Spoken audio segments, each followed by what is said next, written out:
10ാം ക്ലാസ്സിന്റെ റിസൾട്ട് വന്നതല്ലേ. എന്റെ പ്രിയപ്പെട്ട കുഞ്ഞനുജന്മാരോടും അനുജത്തിമാരോടും എനിക്ക് പറയാനുള്ളത്, നമ്മുടെ കഴിവിനനുസരിച്ച് പഠിച്ചു. ആദ്യമായി ഒരു പബ്ലിക് എക്സാം എഴുതാൻ പോകുന്നതിന്റെ ടെൻഷനുകൾക്കിടയിലും നമുക്ക് പറ്റുന്ന രീതിയിലൊക്കെ എന്ത് ചെയ്തിട്ടുണ്ട്, നമ്മൾ പരീക്ഷ എഴുതിയിട്ടുണ്ട്. ഫുൾ A+ ലഭിച്ചവർക്കും വിജയിച്ചവർക്കും എല്ലാവർക്കും അഭിനന്ദനങ്ങൾ നേരുകയാണ്.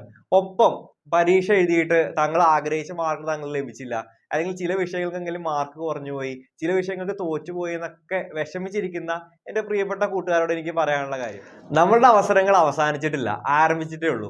നമ്മൾ ഏത് മേഖലയിലേക്കാണ് പോകാൻ ആഗ്രഹിക്കുന്നെങ്കിലും കൂടുതൽ എനർജറ്റിക് ആയിട്ട് നമുക്ക് എന്ത് ചെയ്യാൻ പറ്റും, ഒന്നുകൂടെ റീസ്റ്റാർട്ട് ചെയ്യാൻ പറ്റുന്ന ടൈമാണിത്. നിങ്ങളുടെ ജീവിതത്തിൽ വിജയിക്കണമെന്ന് നിങ്ങൾ ആഗ്രഹിച്ചു കഴിഞ്ഞാൽ no one can stop you. ഒരു കാര്യം കൂടെ, ചില വിഷയങ്ങൾ തോറ്റ കൂട്ടുകാരൊക്കെ ഉണ്ടാവും അല്ലെ. നിങ്ങൾ ഇവിടെ വെച്ച് പഠിത്തം നിർത്തരുത്.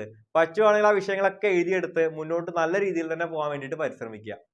ചില വിഷയങ്ങളിൽ മാർക്ക് കുറഞ്ഞ് വിഷമിച്ചിരിക്കുന്ന കൂട്ടുകാരോടും അതുപോലെ തന്നെ ചില വിഷയങ്ങൾ തോറ്റതിന്റെ വിഷമത്തിലിരിക്കുന്നവരോടൊക്കെ നിങ്ങളുടെ ചേട്ടന്മാർക്കും ചേച്ചിമാർക്കൊക്കെ എന്താ പറയാനുള്ളതെന്ന് കമന്റ് ബോക്സിൽ നമുക്കൊന്ന് നോക്കാം.